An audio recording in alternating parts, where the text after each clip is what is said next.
Hello there, world of tankers, and welcome to the channel. I'm your host, Droodles Blitz, and in today's video, I'll be playing in the Tier 10 British Tech Tree Medium, the FV4202, a vehicle which features an incredibly dangerous gun, has Hesh, which does 440 damage, incredible mobility, and 10 degrees of gun depression, allowing it to be a fairly flexible tank. Now, that's not to say the 4202 doesn't have its fair share of downsides, and we'll be talking about everything that this tank has in today's video. Now, in the latest update, this vehicle's on-move was buffed, and that's actually really good with me, because the on-movement dispersion of the 4202 was the major problem with the vehicle. Now, I don't know exactly how much that's going to affect it in battles, so we're going to find out playing today, but I am glad that the vehicle's on-move was buffed, because it's going to allow this tank to feel much more flexible, much more capable, which is obviously really, really nice. Here we are on Dead Rail. I do not like Dead Rail, I'm gonna be honest. It's one of my least favorite maps in the game, so we'll see what we're able to do. Also, it looks like my desktop audio might not be working. I don't know. I've been trying to mess around with it, but no, it looks like it is working. Okay, noise.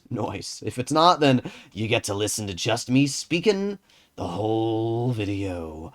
Alrighty, up against us we got a Sheridan, TVP, Projet Luis, and M60. That makes 4 mediums. Now, I don't mind fighting mediums in the 4202 because we obviously... Oh, come on. We're so close. There you go. Okay, we got it out. Also, I got to get rid of this stupid reverse zoom. I forgot to remove that. There you go. Okay, we're all good. We got it fixed, and there's not much over here.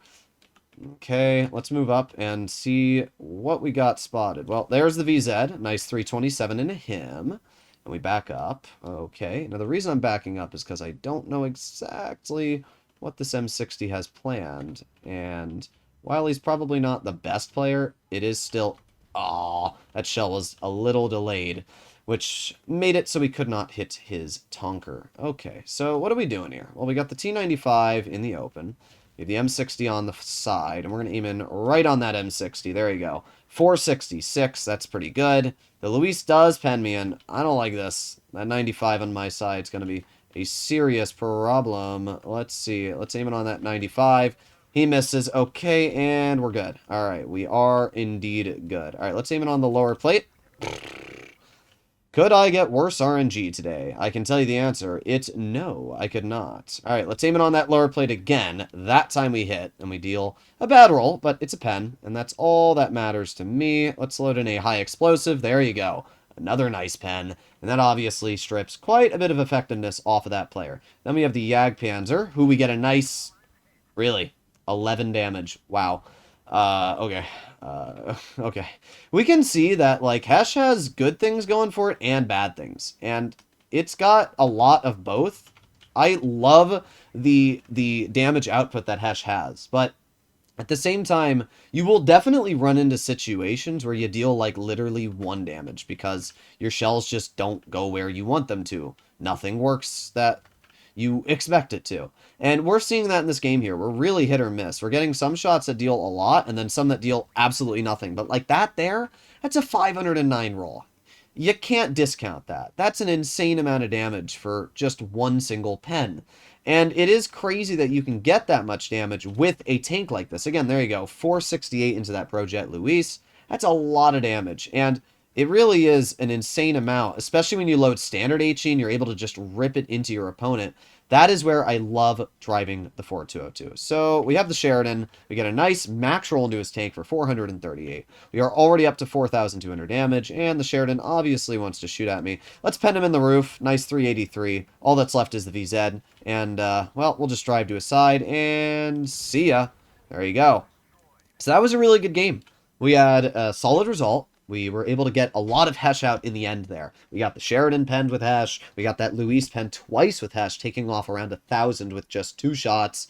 And we did a lot. I mean, we even penned that VZ. So we were able to get out a very healthy 4,650 damage, acing the tank in the process. This is a vehicle that a lot of skilled players actually don't like. And I find it very interesting because the skilled players really slob all over the knob of the FE2 and 5B. They say, oh, it's the best tank in the game, it's this, it's that. And then the 4202, which is literally a medium version of the 215B, they don't really talk too much about. And I find that weird because I think the 4202 right now is in the best state it's been in a very long time. It's got Hesh pen, it's got standard pen, it's got really good mobility, 10 degrees of gun depression. The only real downside is the turret armor. It's not good. It used to be Troll, but Wargaming buffed calibrated shells, obviously, and when they buffed Cali, they also made it so that the armor on this vehicle's turret is about 5% less effective. And that's a big difference because now the vehicle struggles to get bounces in the turret. So that is something to keep in mind. But in return, you do gain a lot of other capabilities. So we're going to see what we can do here. We are in a battle up against a 140 and 62A and Ascent 7-1. Normally, I would play over towards the medium flank, but as I mentioned, this tank does not have turret armor, so it's really just not a tank I tend to drive medium flank. I will more sit passive, I'll wait for the enemy to make misplays, and I'll try and farm them off a bit. See, I don't agree with actually most of the plays our team is making here. Like, yes, driving your mediums over towards that side of the map is beneficial, but at the same time, the problem is, as I mentioned, you just, ooh, look at that, Hess shell right into the roof of that FE2 and 5e. But the problem, as I mentioned, is just that you don't have armor in these tanks, so, you know, fighting hull down against something like a 62A could be really sus.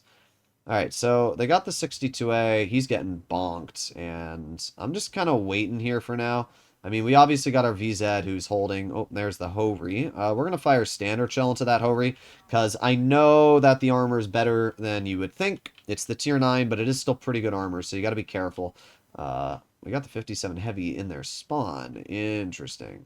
Weird. We also got the 2 and 5B over here, and there you go. Nice tracking shell. We get a bounce in the process.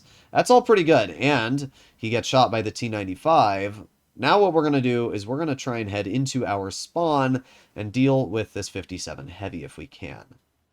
Let's see. Where is he? Oh, it's not just the 57. It's also a Hovri. Why do they have 2 tanks in our spawn? I literally could not tell you. Like, there's no words in the dictionary that can explain to you why these players are here. But they are. There's the Hovri, and we're going to get a nice 454 HE into his tank. And let's reload again. Let's load it in our Hesh, and there you go. 440 damage there. Already we have stripped quite a healthy chunk off of that player. I'm going to let the T95 get the clear on him. We're going to start aiming on this 57 heavy. Maybe the 95 won't clear him, but 57's on reload, and this is where the Hesh output on this tank is just unrivaled. I mean, look at the damage we're ripping out into this poor player. And, oh, you want to turn side on? Okay, I'll fire standard into you. I still have more DPM than your tank in any world whatsoever.